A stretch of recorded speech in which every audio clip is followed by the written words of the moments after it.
আজকে আমার bad morning. হ্যাঁ হ্যাঁ ব্যাড, কারণ সকাল সকাল আমার গলাটা গেছে, অসম্ভব ব্যথা ভাই গলায়। কিছু করতে ইচ্ছা না করে একটা প্রোটিন বার দিয়ে কাজ চালিয়ে নিচ্ছি। এখন বাজে সন্ধ্যে 7:38 আর আমি সারা সকাল থেকে কেতরে পড়ে থাকার পর এখন ঘুম থেকে উঠলাম।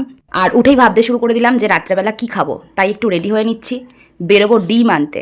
দেখো ভাই, আমার সাথেই এরকম হয় রোজ, কিছু না কিছু অকারণ জিনিসপত্র হাত থেকে পড়ে যায়। হয় তোমাদের কারোর সাথে এরকম?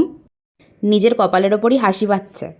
ঘুম থেকে ওঠার পর থেকেই গিল্টি ফিল হচ্ছে, তাই একটু বসে বসে দুঃখ পালন করছি আর কি।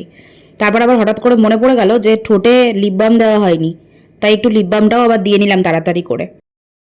তো এখন চটপট করে আগে ডিমটা নিয়ে আসি, তারপর বাকি কথা। আর ইয়ে দাও, ডিম 10টা। নুন বেশি লাগবে না তো? না না,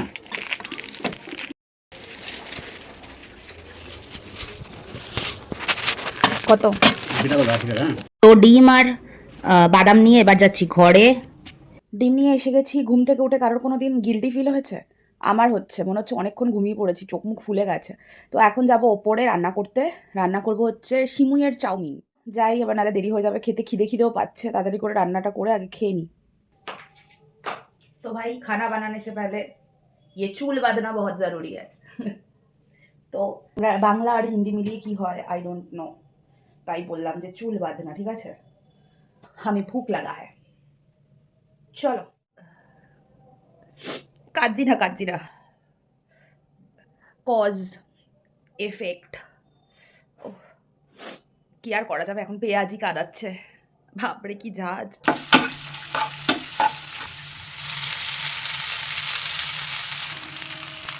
এটা কখনো ট্রাই করে দেখো, ঘ্যামা লাগে খেতে, পুরো ছোটোবেলার চাউমিনের ডুপ্লিকেট। এই গরমে এত কষ্ট করে রান্না করছি, এইটুকু তো আমার জন্য বানতা হয় না। ডিম ভাজা লোভ লাগে দেখলেই। তো রান্না মোটামুটি কমপ্লিট হয়ে এসছে, এবার একটু এটা মিশিয়ে নিলেই কমপ্লিট হয়ে যাবে। এবার ডিরেক্ট করব ডিনার। দেখো কি চরম দেখতে হয়েছে পুরো একদম। তোমরাও ট্রাই করে দেখতে পারো, দারুণ লাগে খেতে। আর যদি ট্রাই করো তাহলে অবশ্যই আমাকে জানিও, খারাপ খেলেও বলো আবার ভালো খেলেও বলো। এখন করব পেট পুজো, গরমে পুরো ঘামিয়ে গেছি আর বহুত খিদেও পেয়ে গেছে। এখন ডিনার সেরে সোজা বিছনায়। তো চলো, আবার দেখা হচ্ছে কালকের ব্লগে। টাটা। এরকম আরও ব্লগ দেখার জন্য চ্যানেলটাকে সাবস্ক্রাইব করতে হবে।